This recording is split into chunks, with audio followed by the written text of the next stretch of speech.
మనకు కర్మలు 3 రకాలు. విద్యుక్త కర్మలు, దుష్కర్మలు, అకర్మలు. విద్యుక్త కర్మలు అనగా మనిషి స్వభావముచే చేసే పనులను విద్యుక్త కర్మలు అంటారు. ఉదాహరణకు, ఒక మనిషి ఎదుటివారికి సహాయం చేస్తే దాన్ని విద్యుక్త కర్మ అంటారు. అంటే అతని మనసులో నుంచి వచ్చింది ఆ భావన, నేను సహాయం చేయాలని. అందుకే వీటిని విద్యుక్త కర్మలు అంటారు.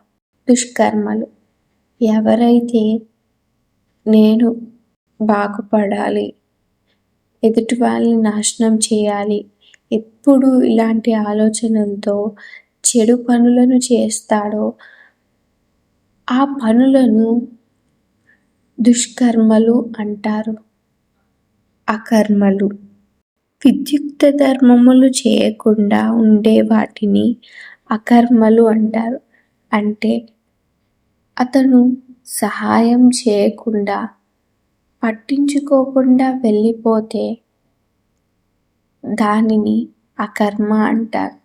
ఈ 3 కర్మలను ఇంకా వివరంగా ఒక ఉదాహరణతో మనం తెలుసుకుందామా? ఒక వ్యక్తి రోడ్డుపై కూర్చుని ఉన్నాడు. ఒక భిక్షగాడు కూర్చుని ఉన్నాడు. ఒక వ్యక్తి కారులో రోడ్డు మీద వెళ్తూ ఉన్నాడు. అతడు భిక్షం వేస్తే అది సహాయం, అంటే అది విద్యుక్త ధర్మం.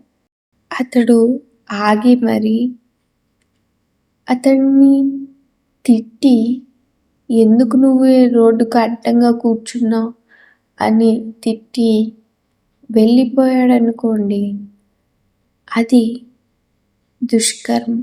అంటే అతని పని అతను చేసుకోకుండా అతను తిట్టి మరి వెళ్తున్నాడు, అంటే చెడు పనిని చేస్తున్నాడు.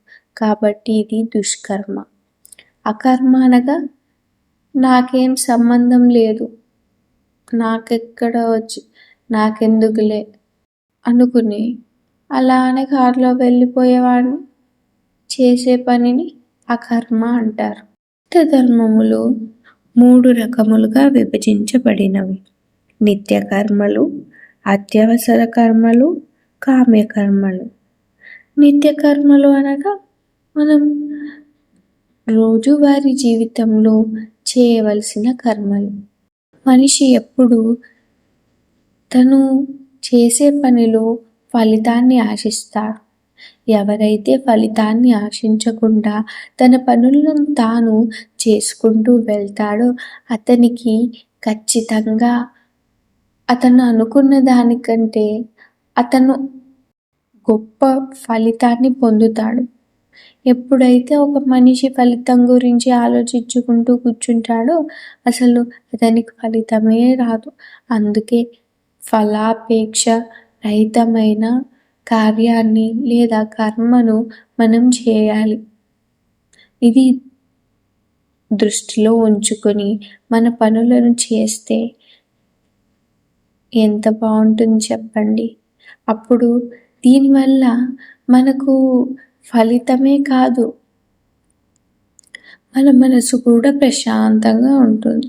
ఒకవేళ అది రాకపోయినా మనం దాని గురించి బాధపడుకుంటూ సమయాన్ని వృధా చేసుకుంటాం.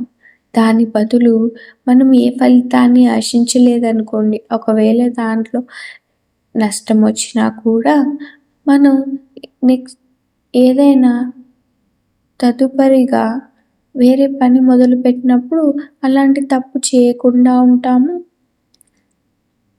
తొందరపాటు నిర్ణయాలు కూడా తీసుకోకుండా ఉంటాము.